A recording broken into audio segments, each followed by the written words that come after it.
자, 이 말씀이 참께 귀한 말씀이고 여기에 많은 의미가 담겨져 있습니다. 명칭도 브니엘이라는 그러한 지명이 나오고 그 뜻이 뭔가, 또 왜 이스라엘이라는 이름으로 바뀌게 되었는가, 또한 하나님과 씨름한 야곱이 어떻게 변화되었는가, 씨름할 때에 야곱에게는 어떤 치명상이 있었는가. 참 내가 변화되는 것은 쉽지 않구나 라는 걸 알지만은 변화되기 위해서는 이렇게 하면 된다라는 것을 분명히 말해주고 있는 것입니다. 오늘 설교 제목은 은혜를 기억하고 용서하자랍니다. 용서하자. 나 자신을 용서해야 될 줄 믿습니다. 우리가 나를 용서해야 되죠. 설교 제목이 지난주에 나왔던 것을 그대로 해서 나를 용서하자, 나를 용서하자. 나를 용서하는 것이 참 중요합니다. 내가 용서돼야만이 다른 사람도 용서할 수 있다. 이게 원리입니다. 나 자신을 용서하지 못하면은 나에게 가장 나쁜 것을 선택하여 살 수밖에 없습니다. 밤에 눈을 감고 잠을 자려면은 정신이 맑아지는 것은 낮에 복잡한 삶을 살았다는 증거인 것입니다. 하루의 수치를 그날에 청산하면은 나를 좋게 하고 미래가 밝아지는 것입니다. 밤에 나를 용서하는 십자가의 은총을 경험하게 되면은 낮에는 어떤 삶, 아침에 아침 햇살이 밝게 떠오른 것과 같이 부활의 삶을 살 수가 있다.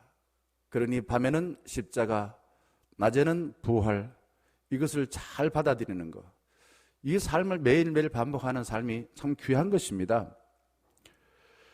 한 여성의 아버지가 있었는데 그 아버지는 멋쟁이였습니다. 자녀들과 잘 놀아주었습니다. 그런데 딸이 첼리스트가 되려고 하는데 안 된다 라고 하며 딸의 꿈을 꺾어버렸습니다.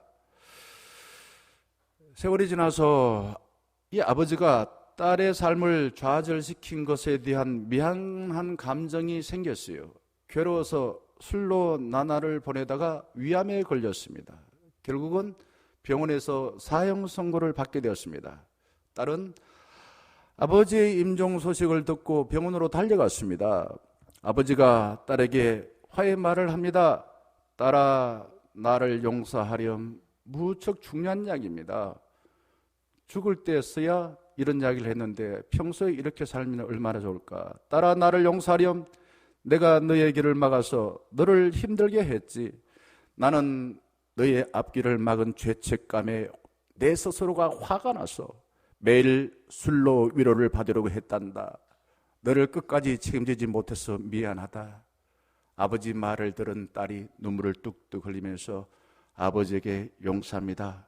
아버지, 저는 아버지를 무척 사랑해요.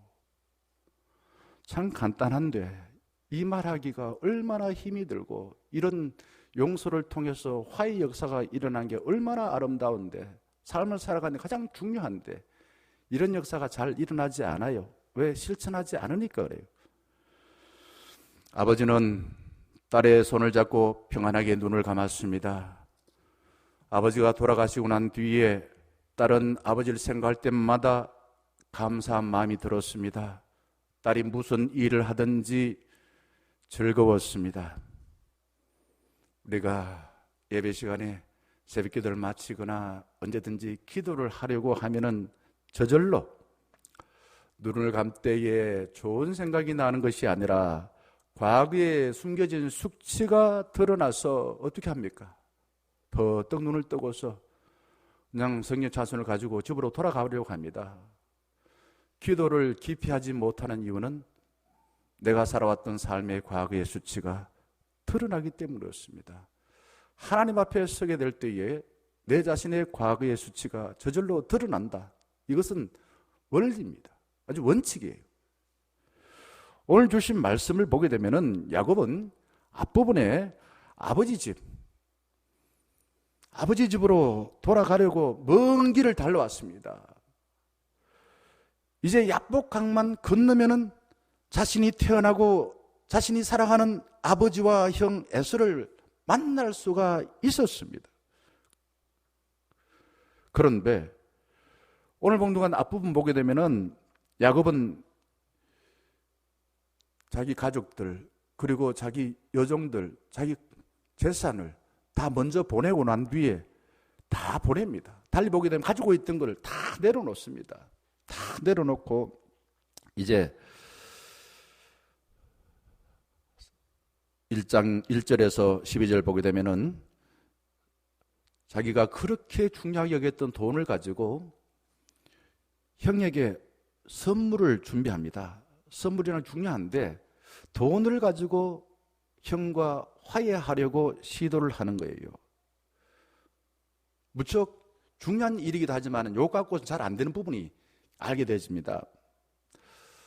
사실 야곱은 돈이라면 자다가도 벌떡 일어나는 사람이었습니다. 야곱의 삶은 누구에게 선심 한 번 써본 적이 없었어요. 남에게 선심을 쓰고 내가 좀 소원해 본다면은 하늘이 무너진 줄 알았습니다. 그런데 야곱이 하나님처럼 여겼던 재산, 가족을 내려놓고 난생 처음으로 홀로 야복나루에 서 있습니다. 24절 말씀 보세요. 야곱은 홀로 남았더니, 이게 대단히 중요한 겁니다. 단독자로 섰다 이거죠. 야곱은 아버지 집에서 뛰쳐나와 20년 동안 삼촌 집에서 큰 돈을 벌었습니다. 부자가 되었는데 왜 고향 아버지 집으로 돌아가려고 할까 한 겁니다. 어느가 자기가 태어난 곳에 와서 죽게 된다. 이게 이제 귀서 본능의 법칙을 하는데 사람은 누구나 다 고향, 자기 자신의 모습을 찾으려고 그래요. 하나님의 형성을 찾고자 하는 그런 본성이 있습니다. 욕구 5단계도 보게 되면은 마지막 5단계가 그겁니다. 자아를 발견한다 이거죠. 우리가 이게 신앙적으로 말하면은 하나님의 형상을 회복하고자 하는 것이 인간의 궁극적인 갈망이라는 겁니다. 우리에게는 본능, 고향에 대한 그리움을 갖고 살아갑니다. 야곱이 욕망을 다 충족했지만은 자기 자신의 삶을 발견하고 살지를 못했던 것입니다. 야곱이 강만 건너면은 그토록 그리워하여 먼 길을 달려왔던 그 고향집에 갈 수가 있는데 문제는 건널 수가 없어요. 건널 수가 없습니다. 강을 건너 고향으로 가려니 남모르게 부끄러웠던 야곱의 삶이 강을 건너지 못하도록 가로막고 있습니다. 야곱은 태어날 때부터 쌍둥이 형 에서보다 먼저 나오려고 발 뒤꿈치를 붙잡았습니다. 청소년 시기는 아버지와 형을 속여서 팥죽을 주고 장자권을 빼앗았습니다. 청년 때는 삼촌 라반의 집에서 20년 동안 뭘 위해서? 돈을 위해서 삼촌 경쟁하고 물론 성실하게 산 부분도 있지만은 삼촌 것을 가로채려고 했습니다. 저는 이 야곱의 후반의 인생을 생각하지 아니하고 대학 다닐 때까지만 하더라도 이 야곱 참 성경에 왜 이런 사람이 다 있나? 정말 이런 사람 진짜 골치 아픈 사람, 이런 사람 딱 싫다, 이런 생각을 해왔었습니다. 그런데 야곱은 가족과 재산을 손에서 내려놓고 야복 나루트에서 혼자 버려진 것과 같은 형편에 있습니다. 하나님처럼 의존했던 가족, 자랑할 만한 재산이 없으니 야곱은 완전히 적나라하게 다 벗겨졌습니다. 자신과 화해하려면은 어떻게 되나? 그동안 의존했던 것을 손에서 내려놓고 정직하고 진실하게 하나님을 붙들어야 된다라는 것이 오늘 주신 말씀의 큰 교훈입니다. 야곱이 가족과 재산, 계급의 옷을 훌훌 던져버리고 어린아이처럼 하나님의 품에 안기려니 저절로 지나온 삶의 흔적들 불쑥불쑥 튀어나왔습니다.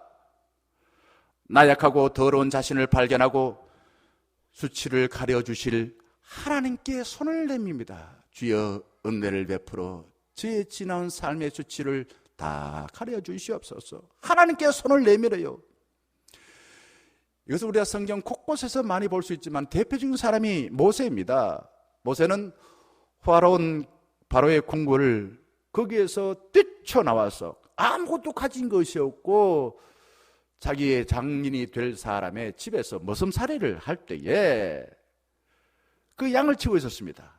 그때 비로소 하나님의 불을 받고 큰일, 민족을 해방하는 사명을 받았던 것입니다. 가진 것을 다 내려놓고 하나님 앞에 섰을 때에 정말 엄청난 그런 일을 할 수 있는 사람으로 부름 받았다 이거죠.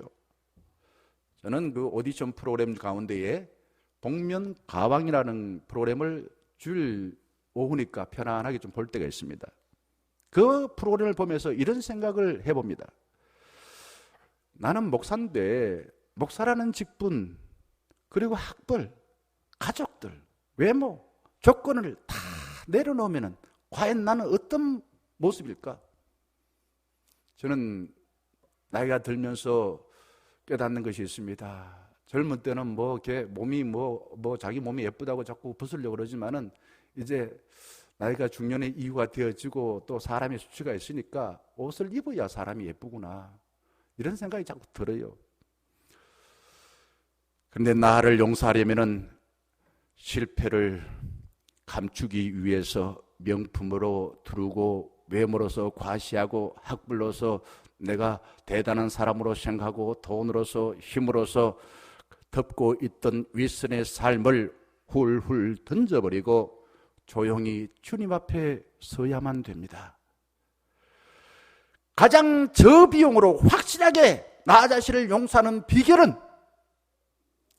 하나님과 적나라하게 대면하는 것입니다. 하나님 앞에 서는 거예요. 하나님 앞에 서는데 돈 들지 않습니다.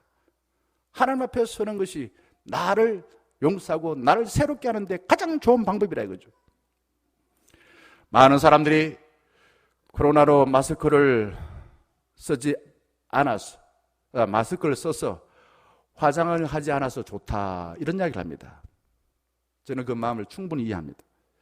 우리나라는 남에게 보여주기를 좋아합니다. 체면을 좋아해요. 그래서 성형술이 발달됐습니다. 화장술이 발달되었습니다. 그리고 이중문화, 밤과 낮의 문화, 교회에서와 가정에서의 삶이 다른 이중문화가 너무너무 발달되었어요. 나이가 들면서 사진을 찍기 싫어하듯이 나를 용서하지 않는 사람은 하나님께 정직하게 서기를 싫어합니다. 사람들은 하나님께 적나라하게 서지 않고 하나님보다 작은 것을 붙들고 위로받으려고 합니다. 이게 우상 숭배하는 것이고 그것이 하나님으로부터 도망치는 것입니다. 야곱이 혼자 있을 때 누가 찾아오셨습니까? 하나님께서 먼저 찾아오셨습니다. 24절 보게 되면 어떤 사람이 날이 새도록 야곱과 씨름하더니 하나님은 혼자 두려워서 바들바들 떨고 있는 우리를 버려두지 아니하시고 반드시 찾아온다는 거예요. 시편 84편에서 시인은 주의 궁정에서 한날이 다른 곳에서의 첫날보다 나은 적라고 말합니다. 우리가 하나님을 사모할 때에 내 자신이 지나온 삶의 무게가 무겁고 내 과거의 수치가 너무나 커서 괴로워하고 두려워할 때 주님은 우리를 버려두지 아니하시고 찾아오신다는 겁니다. 하나님은 나를 용서하지 못하고 두려워서 홀로 바들바들 떨고 있는 사람들, 삭개오를 찾아오셨지요.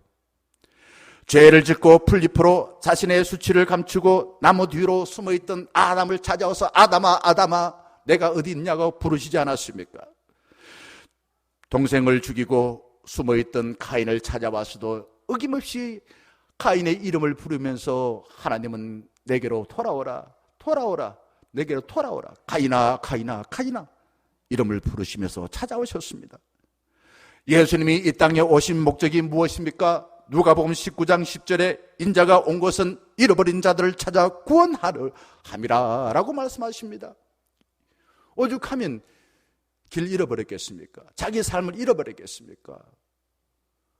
예수님이 이 땅에 오신 목적은 그렇게 어리석고 미련하게 살고 상처 많고 지나온 삶을 돌아볼 때에 부끄러워서 고개를 들지 못하는 사람, 이런 사람들을 찾아서 구원하기 위해서 오셨다라는 겁니다. 예수님은 관습과 율법으로 자신을 사랑하지 못하는 사람을 찾아와서 회복해 주시려고 하다가 예수님은 고생하셨어요. 많은 비난과 조롱을 받으셨습니다. 예수님이 삭개오를 찾아오셨는데 왜 찾아오셨습니까? 예수님 삭개오 찾아온 게 뭐 키가 크고 인물이 잘생기고 부자에서 대접을 잘 받기 위해서 찾아오셨습니까? 착한 것은 하나도 없습니다. 예쁘게 산 건 하나도 없습니다. 근데 삭개오의 집을 찾아가서 함께 밥을 먹으면서 친구가 되어주다가 주변 사람들부터 좋은 소리를 못 들었어요. 저 예수 하나님의 아들이라 하던데 죄인들하고 어울리는 거 보니까 니도 죄인이지, 이런 식입니다. 그런 욕을 먹었어요. 예수님은 자신을 비난하는 사람들에게 마태복음 9장 21절에 이렇게 말씀하십니다. 긍휼한 자에게는 의사가 쓸데없다. 나는 아무런 죄가 없고 허물이 없고 하나님의 은혜가 필요 없다라고 하는 사람은 하나님 만날 수 없다라는 겁니다. 병든 자에게라야 쓸데있느니라. 나는 죄인을 부르러 왔다 라고 분명히 말씀하십니다. 우리가 무거운 짐을 지고 견디다 못해 쓰러질 때, 저는 이정교회에서 안수 집사님이 죄송하지만은 스스로 목을 메어서 죽었습니다. 너무너무 괴로웠어요. 아주 가까이 지냈는데 부임해서 얼마 되지 않아서 그런 일이 벌어져가지고 정말 참 괴로웠습니다. 장례식 설교 때에 찬송가를 부르면서 견디다 못해 쓰러질 때, 힘들 때 왜 좀 도와주지 않았을까? 좀 더 열심히 그 사람의 마음을 들어주지 않았을까? 마음이 괴로웠습니다.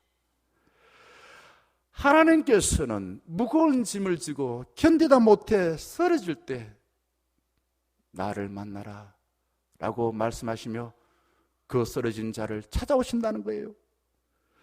세상으로부터 버림받았을 때 하나님은 우리를 찾아와서 위로해 주시는 것입니다. 우리는 달려오던 길 코로나19로 인해서 막혀버렸습니다. 왜 이런 끔찍한 질병을 주셨을까? 왜 우리는 사람을 못 만나게 할까? 왜 우리는 예배를 못 드린, 대면 예배를 못 드린 날이 많았을까? 여러 가지 이유가 있습니다. 나중에 마스크를 받으시고 거기에 기도문을 5개 넣어놨는데 한번 정확히 읽어보시고 붙여두시면 좋겠습니다. 저는 이렇게 생각해요. 우리가 너무 바삐 사느라고 대충 하나님을 만나고 그냥 하나님과는 좀 그냥 멀리 지내고 그랬었는데, 이번 이런 질병으로 인해서 하나님을 만나라, 그리고 너 자신을 용서하고 너의 모습을 회복하라는 신호로 저는 받아들입니다. 하나님은 자신을 사랑하지 못하여서 아버지와 형을 두려워하던 야곱을 찾아오셔서 회복해 주시려고 열심히 씨름하고 계십니다. 24절 말씀 보세요. 하나님께서 야곱의 허리를 붙드시고 어떻게 한다고요? 날이 새도록 씨름했다라고 합니다. 씨름하는데 이 야곱이 얼마나 버티는지요. 25절. 자기가 야곱을 이기지 못함을 보고 그가 야곱의 허벅지 관절을 치매 야곱의 허벅지 관절이 그 사람과 씨름할 때 어긋났더라. 야곱은 하나님의 뜻을 거역하고 살아온 삶의 기간이 너무너무 오래됐어요. 너무너무 오래됐습니다. 야곱은 40여 년을 헛된 욕망을 위해 하나님 아닌 남을 붙들고 사랑 아닌 이용하고 도운 것이 아니라 남을 괴롭혀서 자기의 이득을 취하는 삶을 살아왔습니다. 하나님께서 이러한 야곱을 고치기 위해서 너무너무 고생하세요. 밤새도록 다듬고 고치시고 씨름하고 계십니다. 예수님께서도 우리의 죄를 용서하시기 위해서 겟세마네 동산에서 기도하시는데 그 기도가 얼마나 열심히였으면 땀방울이 핏방울같이 변했습니까? 우리를 변화시키기 위해서 그렇게 애를 쓰시더라는 거죠. 하나님은 야곱을 자신과 화해시키기 위해 밤새도록 땀을 뻘뻘 흘리면서 고생합니다. 저도 고등학교 3학년 때 학교 체육대회 했을 때 씨름 선수로 뽑혀서 씨름해보니까 그냥 붙들고만 있어도 땀이 막 나더라고요. 밤새도록 씨름했다니까. 야곱이 얼마나 버텼습니까? 이런 버티는 야곱을 용서하고 회복하려는 하나님의 열심을 우리는 상상할 수가 있습니다. 우리를 사랑하여 회복하시려는 하나님의 열심은 우리의 의지보다 강하십니다. 우리를 회복시키려는 하나님의 열심은 십자가를 통해서 너무나 잘 보여주고 계십니다. 야곱은 그동안 길들여져 익숙한 삶을 포기하지 않고 하나님의 마음을 거부하려고 버티는 겁니다. 하나님은 고집센 야곱을 포기하지 않으셨습니다. 만약 야곱이 하나님, 제가 나 자신을 나쁘게 대했습니다, 이제 주님의 뜻대로 나를 사용해 주세요 라고 빨리 말했더라면은, 그리고 자신의 상처를 하나님께 빨리 고백했더라면은 하나님도 야곱 자신도 편했을 텐데 말입니다. 천국의 사냥개 같은 하나님은 우리가 자신을 사용하여 새롭게 될 때까지 결코 포기하지 않으신다라는 걸 알게 됩니다. 저는 예전에 어떤 목사님이 쓴 설교지 중에 하나님의 열심이라는 그 설교 제목이 너무나 강하게 뇌리에 박혀 있습니다. 하나님은 얼마나 우리를 사랑하시고 우리를 변화시키기 위해서 열심이신가. 자신을 괴롭히고 다른 사람에게 상처를 주었던 삶을 포기할 때까지 하나님께서는 결코 물고 계시면서 놓지 않으십니다. 우리가 헛된 욕망에 빠져 살면은 하나님은 괴로워하시고 회복하는 데 엄청 수고하신다는 것입니다. 하나님은 우리들이 행복하게 살기를 원하셔서 이렇게 수고하시면서 끝까지 물고 우리가 고백하고 하나님 도와주세요, 내가 이러이러한 죄를 지었습니다 라고 말할 때까지 끝까지 하나님은 물고서 놓지 않으신다는 거죠. 그래서 하나님은 우리가 자신을 용서하여 하나님의 형상이 회복될 때까지 야곱을 붙들고 밤새도록 씨름하듯이 씨름하신다는 겁니다. 예수님은 부활하신 뒤 자신을 부인하고 고향바다로 도망친 베드로를 어떻게 합니까? 몽둥이 들고 이제 너 죽었다 라고 베드로를 두드려 패기 위해서 오신 게 아니에요. 베드로를 회복해 주기 위해서 찾아오셨습니다. 그리고는 베드로가 밤새도록 고기 잡느라고 고생했다는 걸 알고서 먼저 고기와 떡을 구워서 자기를 배신하고 부인한 베드로를 환대했습니다. 그리고 이렇게 물어봤습니다. 네가 나를 사랑하느냐? 네가 나를 사랑하느냐? 네가 나를 사랑하느냐? 베드로야, 나 좀 사랑해줘. 베드로야, 나 좀 사랑해줘. 3번 물으시고 난 뒤에는 베드로의 허물을 덮어주셔서 자신과 화해하여 이제는 도망자의 삶이 아니라 하나님의 나라, 복음을 전하는 사명자로 우뚝 세워주신 것입니다. 하나님은 오늘 우리 예배에 찾아오셔서 우리 중년 가족들이 자신을 용서하고 자신과 화해하여서 소중한 삶을 살기를 부단히 애를 쓰고 계십니다. 하나님은 야곱에게 자신을 용서한 표시로 이름을 바꿔주십니다. 28절 말씀 보게 되면은 그가 이르되 내 이름을 다시는 야곱이라 부를 것이 아니요. 뭐라고 부른다고요? 이스라엘. 야곱의 이름이 바뀌었습니다. 이는 내가 하나님과 및 사람들과 겨루어 이겼습니다.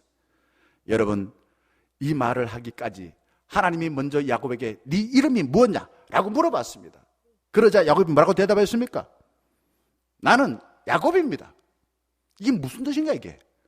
야곱이 야곱인 거, 이름 의미가 있습니다. 야곱이라는 이름의 뜻과 야곱의 삶, 지금까지 살아왔던 40년의 삶을 그 말 속, 야곱의 고백 속에 다 들어있는 거예요. 하나님, 저는 남을 속이는 사람이었습니다. 저는 남의 것을 빼앗아서 내 욕망을 채우는 사람이었습니다. 하나님께 정직하게 회개하는 거예요. 하나님 앞에 서서 발가벗고 지금까지 의지했던 모든 걸 다 내놓고 이제 하나님, 제가 이렇게 살아서 우리 아버지 집에 형을 만나지 못하고 이 야복날에 혼자 밤새도록 그냥 두려워서 바들바들 떨고 있었습니다 라고 고백하는 겁니다. 하나님께서 이렇게 자신과 정말 직면하여서 정직하게 고백하는 야곱을 어떻게 합니까? 야곱을 용서해 주시려고 합니다. 하나님 앞에 솔직하여 자신을 짓누르던 무거운 집에서 이제 해방되어 야곱의 삶이 깃털처럼 가볍게 되도록 회복해 주시려고 한다라는 겁니다. 여러분, 자신을 용서하면은 사람들의 눈치에서 자유롭습니다. 자신을 나쁘게 생각하고 학대하던 열등감에서 해방되어집니다. 나에게 가장 좋은 것을 선택하여 탁월한 삶을 살 수밖에 없어요. 하나님의 사람으로서 천국의 그 삶을 이 땅부터 벌써 살 수가 있다 이거죠.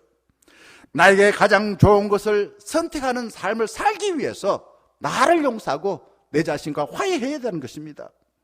하나님은 남의 삶을 흉내내는 그런 인생을 살지 아니하고 이제는 너 자신을 용서하여 너의 삶을 살아라고 야곱과 씨름하고서 그의 이름을 바꿔주신 것입니다. 이름이 바뀌었다라는 것은 아주 깊은 뜻이 있습니다. 주인이 바뀌었다, 소속감이 바뀌었다, 정체성이, 통치가 바뀌었다는 뜻이에요. 나 자신을 주인으로 삼던 야곱이 하나님을 주인으로 삼습니다. 헛된 욕망, 세상의 성공에 포로되었던 야곱이 이제 하나님의 자녀, 하나님의 백성이 되어집니다. 헛된 욕망을 위해서 가진 모든 것을 바치고 살았던 야곱이 이제 하나님 나라를 위해서 자신을 바치는 삶을 삽니다. 세상 나라를 위해서 남을 괴롭혀 자기 욕망을 위해서 살았던 야곱이 이제 하나님 나라를 위해서 자기 가진 것을 다 바치는, 헌신하는 삶을 살게 됩니다. 그동안 야곱은 자신이 주인 되어서 헛된 욕망을 위해서 장자권을 빼앗으려고 아버지와 형을 거짓말로 속이고 또한 삼촌 라반을 속이고 그냥 살아왔던 삶은 하나같이 이용하고 빼앗고 넘어뜨리는 삶을 살았습니다. 만약에 저 앞에 야곱 같은 사람이 달려오면 저는 그 사람보다 더 빨리 도망쳐야만이 살 것입니다. 야곱은 40년을 욕망의 나라의 노예가 되어서 거짓과 속임의 삶을 살다가 다른 사람에게 상처를 주고 자기 마음에도 남모르는 괴로움으로 두려워했습니다. 그러나 밤새도록 홀로 하나님과 정직하고 진실하게 씨름한 야곱이 이제 하나님 나라에서 하나님께서 하실 일을 내가 삶에서 첫 번째야, 그 일을 위해서 내 모든 것을 바치겠네 라고 헌신했다는 겁니다. 하나님께서 야곱의 헛된 욕망, 이기심으로 만든 나라를 큰 망치로 깨트려서 부숴버렸습니다. 하나님과 밤새도록 씨름한 야곱이 자신과 용서하고 이제 하나님의 뜻과 하나님의 방법대로 살겠습니다 라고 다짐한 것입니다. 그러자 어떤 일이 벌어졌습니까? 31절 보게 되면은 자신과 화해하고 나니까 아침이 되었습니다. 아침이 되니 어떤 일이 벌어졌어요? 해가 돋았습니다. 해가 돋았습니다. 여러분, 해가 돋았다는 표현은 엄청나게 중요한 거예요. 낮에도 밤처럼 여기고 살아간 사람이 있는데 야곱은 그동안의 삶은 밤과 같은 삶이었습니다. 그러나 하나님의 은혜로 자신을 용서하고 자신과 화해하고 나니까 아침이 되었는데 찬란한 태양이 떠올랐습니다. 하나님께서 야곱에게 자신을 용서하고 화목하게 만들어주니 세상이 다르게 보였던 것이지요. 욕망에 사로잡혀서 남을 속이고 빼앗아서 자신과 남에게 상처를 주었던 어두웠던 밤은 싹 지나갔습니다. 저는 이런 은혜가 있길 바라겠습니다. 그동안 나 자신을 지배했던 어두웠던 밤은 다 지나고 주님의 은혜로 찬란한 태양이 떠오르는 그런 날들이 날마다 많아지길 바라겠습니다. 하나님을 만나서 자신을 용서한 야곱의 마음에는 구름 한 점 없이 밝은 태양만 환하게 비쳤습니다. 구원의 기쁨이 넘쳤습니다. 다른 사람을 사랑하고 축복하는 사람이 되고 싶었습니다. 야곱이 자신을 용서하여 하나님의 형상을 회복하고 보니 이제 형을 만나서 형과 화목하고 싶은 마음이 생긴 거예요. 여러분, 자신을 용서하지 못하고 두려워서 동굴에 갇혀 살면요, 나 자신과 다른 사람을 좋게 보지 못합니다. 하나님이 만드신 자연도 늘 지옥같이처럼 볼 수밖에 없습니다. 누가 무슨 말을 하면은 나를 무시하는가 생각하고요, 누가 웃기만 하면은 저 사람 나 그냥 조롱하는가? 늘 하나님과 원하는 것과는 반대로만 살 수 있고 늘 이 세상은 지옥처럼 여겨질 뿐입니다. 어떤 사람이 주유소에 기름을 넣으러 갔습니다. 아르바이트생이 기름이 들어가는 동안에 그 사람의 차 유리를 닦아준 뒤에 어떠세요? 깨끗하십니까? 물어봤습니다.